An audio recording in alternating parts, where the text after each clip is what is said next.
Сәлеметсіздер ме 5-ші сынып оқушылары, бұл сабақта біз сіздермен English Class 5 Students Book Unit 5 Verbs Celebrations and Special Days деп аталатын сабақтағы жаттығулардың жасалу жолымен және де жауаптармен таныс боламыз. Page 54 and 55 54-55 бет. Сабақты бастамас бұрын басқа да пайдалы сабақтарды жібере алмау үшін осы каналға тіркеліп, егер сабақ пайдалы болса, видеоға лайк басып, достарыңызбен бөлісіп кетіңіздер.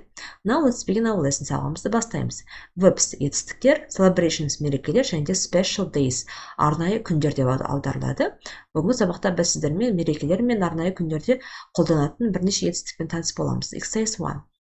Look at the celebrations quiz. Complete 1 to 6 with 6 of the words in yellow from the quiz. Яғни мынау 55-ші беттегі мерекелер туралы сауалнамаға қарап, сарымен берілген етістіктер, қарасаңыздар, өздер көресіздер, сары шрифтпен тұрған етістіктермен мынау бірінші жаттығудағы сөз тіркестерін жасауымыз қажет. For example, dance a waltz, wear football boots, sing a song, decorate a street, cook burgers, celebrate a wedding.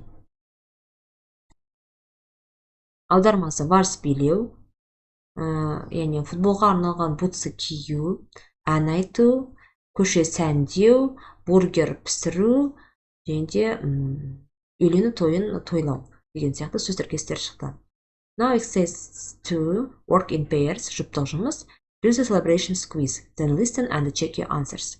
Бірінші мынау нені 55-ші беттегі мерекелер туралы сауалнаманы жұбыңызбен бірге жасап отырып, жасап болғаннан кейін тыңдалымды тыңдап тексерсеңіздер болады дейді. Мен тыңдалымның сілтемесін жоғары жаққа тастап кетемін.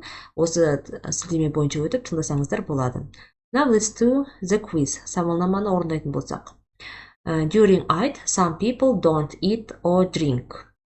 Яғни айт кезінде, айт мерекесі кезінде, мұсылмандардың айт мерекесі бар. Айт мерекесі кезінде кейбір адамдар ештеңе жемейді және де ішпейді. Қай уақытта? In the day or in the night? Күндіз бе, түнде ме? A. In the day, yes, күндіз.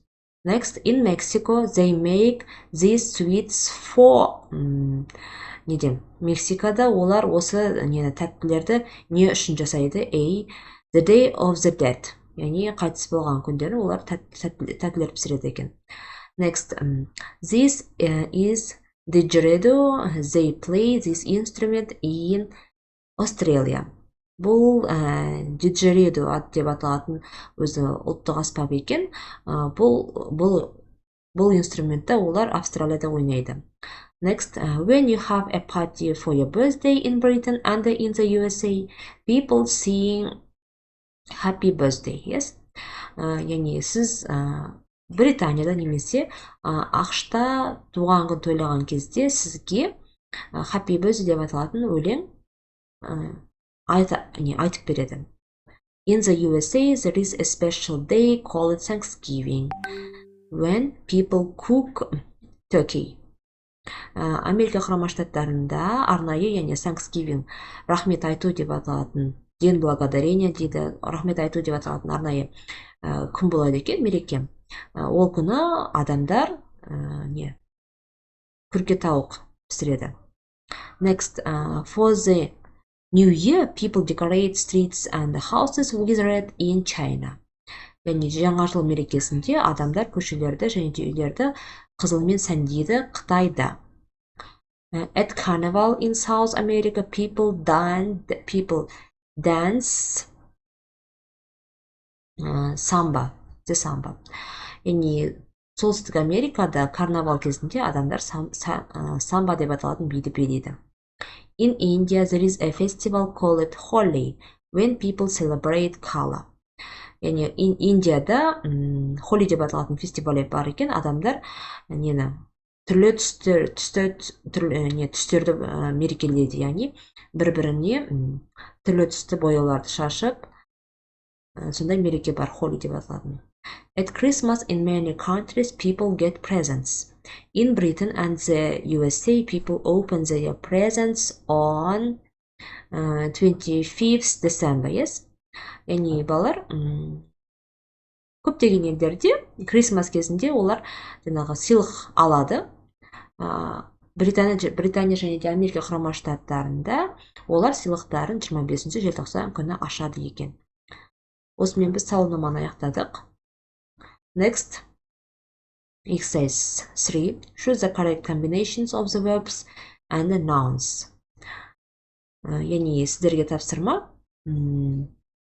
Берілген сөйлемдерді дұрыс сөзбен жалғастыруымыз қажет. For example, you buy clothes, not football. Yes, buy деген сатып алу.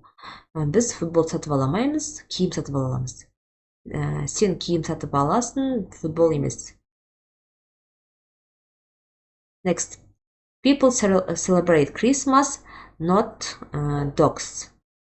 Yes, адамдар Крисмас мерекесін тойлайды, иттерді емес. Restaurants make pizzas, not schools. Ресторандар пицца пісіреді, мектеп емес. I wear shoes, not bags. Мен туфли киемін, сумка емес. We decorate our houses, not cook. Біз үйлерімізді сәндейміз, пісірмейміз. My cousins dance salsa, not sing. Яғни менің туысқандарым сальса билейді, оны жаңағы шырқамайды. I get presents on my birthday, not make. Яғни менің туған күнім болғанда мен сыйлық аламын, жасамаймын. Next, exercise 4. Complete the key phrases with the words from the quiz. Яғни сауалнамаға қарай отырып, мына төмендегі фразалар толықтыруымыз қажет. On my birthday, менің туған күнімде. Yes, сөз тіркесі осылай құралу қажет. For New Year Eve. Яғни New Year Eve деп аталатын не бар? Мереке бар. Мереке туралы айтқан кезде for деген нені қолданамыз. Preposition. Next, at Christmas. Christmas сөзімен at preposition қолданамыз.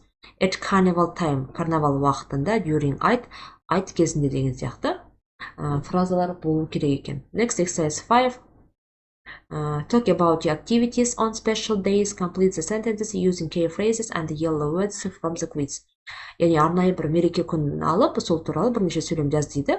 Мынау сауалнамадағы, мынау біздің сабаққа байланысты берілген eat, жеу, drink, ішу, make, жасау, немесе пісіру, play, ойнау, have a party, кеш ұйымдастыру, sing, ән айту, cook, пісіру, decorate, сәндеу, dance, билеу, celebrate, мерекелеу, get presents, сыйлық алу деген сияқты етістіктермен арнайы бір мерекелік күнді алып, айт болсын, жаңа жыл болсын, туған күніңіз болсын, сол мерекеде сіздер қандай іс-әрекет жасайсыздар отбасыңызбен, соған байланысты сөйлемдер құрастыру қажет.